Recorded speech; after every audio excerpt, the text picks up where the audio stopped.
Trump signs $4.5 trillion big beautiful bill, slashing taxes and stirring deficit worries. The legislation passed narrowly in both chambers, with Vice President J.D. Vance casting the tie-breaking Senate vote. While it delivers major tax cuts, the Congressional Budget Office warns it could increase the deficit by $3.3 trillion over the next decade and cut $930 billion from Medicaid, Medicare, and ACA programs. The bill also restricts clean energy credits for wind and solar projects, starting after 2027, unless construction begins within 12 months of the law's enactment. Only 2 House Republicans, Thomas Massie and Brian Fitzpatrick, and 3 Senate Republicans, Susan Collins, Rand Paul, and Tom Tillis, voted against the legislation. All Democrats voted against the legislation. Trump kicks off tariff blitz, with rates as high as 70%. President Donald Trump said he will begin sending tariff letters on Friday, initiating the rollout of new trade duties. "We have more than 170 countries, and how many deals can you make?" Trump told reporters on Thursday. "They're very much more complicated. I think by the 9th they'll be fully covered," he said, referencing the end of the tariff pause. Trump added that about 10 or 12 letters will go out initially, with more to follow over the next few days. The tariffs are set to take effect on August 1st, 2025, unless agreements are reached before the July 9th deadline. Synopsis: Cadence cleared to resume China sales amid policy shift. In a notable shift tied to US-China trade negotiations, the US government has lifted export restrictions imposed in May on chip-designed software sales to China. The move allows companies like Synopsis, Cadence Design Systems, and Siemens to resume business without needing government licenses. The initial controls were enacted amid a rare earths dispute and had required licenses for specific tools and chemicals. AI job apocalypse? Tech leaders predict major white-collar layoffs. Top executives across industries are warning that AI will dramatically reshape the U.S. white-collar workforce. Ford CEO Jim Farley said AI will replace literally half of all white-collar workers in the U.S. Amazon CEO Andy Jassy echoed that sentiment, telling employees that AI-driven efficiencies would reduce Amazon's headcount in the coming years. Anthropic CEO Dario Amodei told Axios that AI could eliminate 50% of entry-level white-collar jobs, potentially spiking unemployment to 10 to 20% within 5 years. JP Morgan's Marianne Lake anticipates a 10% reduction in operations headcount due to AI. Meta CEO Mark Zuckerberg predicted in April that most of the company's code could be written by AI in the next 12 to 18 months. Fiverr CEO Misha Kaufman bluntly warned, "AI is coming for your jobs," in April. It does not matter if you are a programmer, designer, product manager, data scientist, lawyer, customer support rep, salesperson, or a finance person. AI is coming for you, he added. All Vistra nuclear reactors now licensed for 60-year operation. Vistra announced post-market Monday that it has received approval from the U.S. Nuclear Regulatory Commission to extend the operating license of its 1,268-megawatt Perry nuclear power plant in Ohio through 2046, adding 20 years beyond its original license. With this approval, Perry becomes the final unit among Vistra's 6 nuclear reactors to secure a license extension, meaning all of its reactors are now authorized to operate for a full 60-year lifespan. The company's nuclear fleet includes Beaver Valley Units 1 and 2 in Pennsylvania, licensed through 2036 and 2047 respectively, Davis-Besse in Ohio, licensed through 2037, and Comanche Peak Units 1 and 2 in Texas, which are licensed to operate through 2050 and 2053. This regulatory milestone solidifies Vistra's long-term position in U.S. nuclear energy production. ENVX hits 6-month high after reporting strong preliminary Q2 earnings. Revenue: ENVX shares surged over 14%, its highest since early January, after the company raised its Q2 guidance. The company is projecting a smaller than expected adjusted loss of 15 cents per share on $7.5 million in revenue, outperforming analyst estimates of a 19-cent loss on $5.57 million in revenue. The upbeat outlook was attributed to customer demand across multiple end markets. In addition, ENVX announced the launch of its AI-1 artificial intelligence battery line, designed to support next-gen smartphones that require enhanced energy storage and power for local AI functions. Last week, ENVX said it delivered its first 7,350 mAh AI-1 batteries to a leading smartphone OEM, aimed at enabling the first-ever phone powered by a 100% silicon anode battery. GE Vernova poised to triple profits by 2030, UBS says in new buy rating. UBS initiated coverage on GE Vernova with a buy rating and a 614 price target, citing structural upcycle in power generation, sparked by surging AI-driven electricity demand and tight supply environment that will drive pricing power and long-term profit growth. UBS analyst Amit Mehrotra projects that GE Vernova will deliver compound earnings growth of 70% over the next 5 years, UBS's highest forecast among its covered companies. The analyst believes GE Vernova is only approximately 25% of the way through its earnings expansion opportunity for this cycle, with the potential for its operating profit to triple by 2030. While valuation is high, we believe it is sustainable, wrote Mehrotra, citing a backlog exceeding 3 times the company's annual revenue and a robust long-term services segment that now contributes 45% of total sales. Mehrotra attributes GE Vernova's margin expansion to stronger pricing discipline, a more profitable backlog, and streamlined cost structures.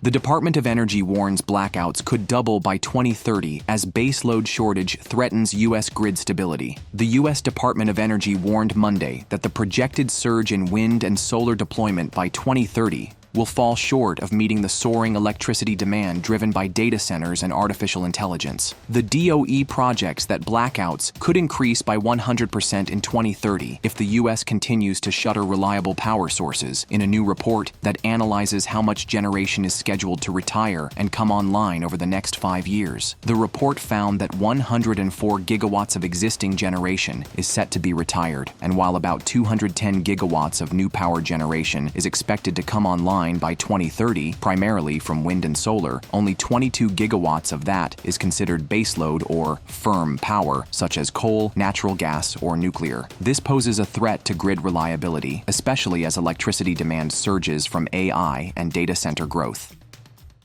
Clean energy stocks tumble as Trump tightens tax credit rules. Clean energy stocks fell sharply after President Trump issued an executive order directing the Treasury Department to build upon and strengthen the repeal of solar and wind tax credits included in the Big Beautiful Bill Act, which was signed into law last week. The act effectively ends renewable energy tax credits after 2026 if projects have not started construction, while wind and solar projects whose construction starts after 2026 must be placed in service by year-end 2027. Under previous law, project developers would have been able to claim a 30% tax credit through 2032.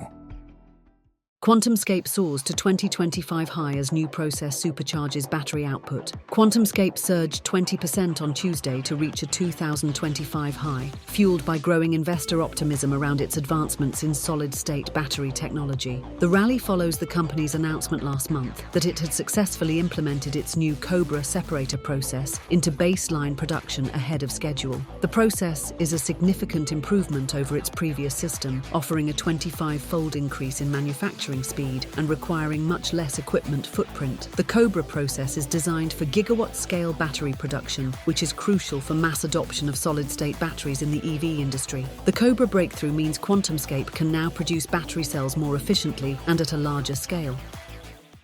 Electrovaya and Janus team up to turn diesel trucks electric. Electrovaya has signed a commercial supply agreement with Janus Electric Holdings, an Australian firm specialising in electrifying heavy transport vehicles. This marks Electrovaya's entry into the heavy-duty Class 8 truck segment in both Australia and the US. Under the agreement, Electrovaya will provide advanced infinity high-voltage lithium-ion battery systems. These will support Janus Electric's mission to convert diesel-powered trucks into zero-emission electric vehicles using its swappable battery platform.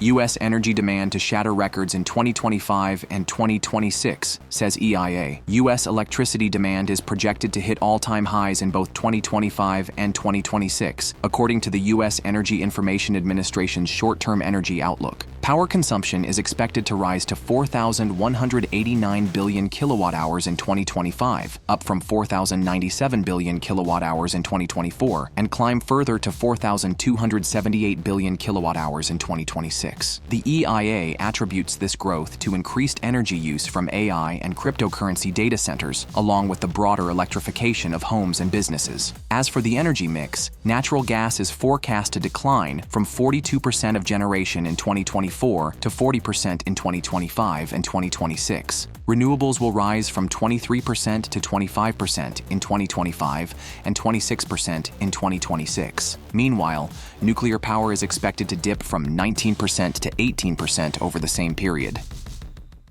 ARM's data center customers surged 14-fold since 2021, fueled by AI. ARM has seen a remarkable 14-fold increase in data center customers since 2021, reaching 70,000 users, Reuters reported. The British chip architecture designer attributes much of this growth to the surge in generative AI computing. Additionally, ARM noted a 12-fold rise in startups using its chips since 2021, highlighting its expanding footprint in the AI-driven data center market. Tesla Semi shines in real-world test, logging 4,494 miles for ArcBest. ArcBest announced that the Tesla Semi successfully completed a 3-week pilot program in California and Nevada, operated by its ABF Freight division. The Class 8 electric truck logged 4,494 miles, averaging 321 miles per day, and delivered an energy efficiency of 1.55 kilowatt-hours per mile. The vehicle ran routes between Reno and Sacramento, throughout the Bay Area, and handled rail shuttle operations. Notably, the electric Semi was said to demonstrate reliable performance across various routes, including the demanding 7,200-foot climb over Donner Pass, and generally matched the capabilities of diesel trucks. Drivers praised the Semi's comfort, safety, and ease of use, citing its center seat, wide visibility, and intuitive controls. Tesla expanding robotaxi fleet in Austin and eyeing Bay Area next. CEO Elon Musk responded to inquiries on X, noting that the company will grow operations in Austin this weekend and that Bay Area service is likely soon. Waiting on regulatory approvals, but probably in a month or two, Musk said in reply to Tesla owners Silicon Valley when asked about availability in the Bay Area. Microsoft saves $500 million, powers 35% of code, and boosts sales with AI. Microsoft saved over $500 million last year in its call center by using artificial intelligence tools, according to Bloomberg. Judson Althoff, the company's chief commercial officer, revealed that AI-powered coding assistants generated 35% of the code for new products. Beyond call centers and coding, Microsoft is also deploying AI to manage sales with smaller clients. Sales teams use Copilot AI assistants to find leads and close deals faster, resulting in revenue gains.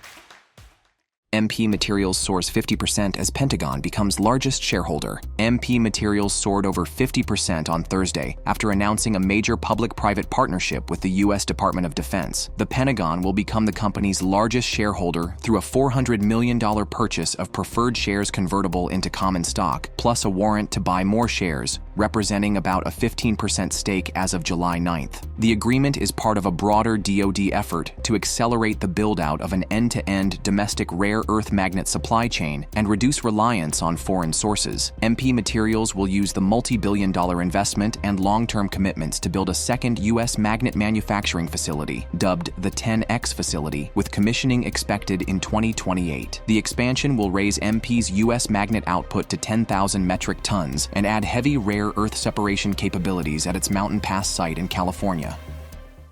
Musk teases imminent arrival of Grok AI in Tesla vehicles. Grok is coming to Tesla vehicles very soon, next week at the latest, said Musk in a post on X. The update follows the launch of Grok 4, xAI's latest model, which Musk claims outperforms PhD-level knowledge in every subject. Grok 4 is designed to compete with top AI models like OpenAI's ChatGPT and Google's Gemini, with multimodal capabilities in image analysis and conversational Q&A. America's first utility-driven small modular reactor project moves forward in Tennessee. The U.S. Nuclear Regulatory Commission has accepted a permit application from the Tennessee Valley Authority to construct a 300-megawatt small modular reactor at the Clinch River site in Tennessee. If approved, this would mark the first such permit granted to a U.S. utility. The Nuclear Regulatory Commission anticipates granting approval by the end of 2026. The reactor is being developed by GE Vernova Hitachi Nuclear Energy. There are currently no small modular reactors operational in the U.S. and only 3 operating worldwide. To date, the U.S. Nuclear Regulatory Commission has approved only 2 SMR designs, both of which were submitted by NuScale.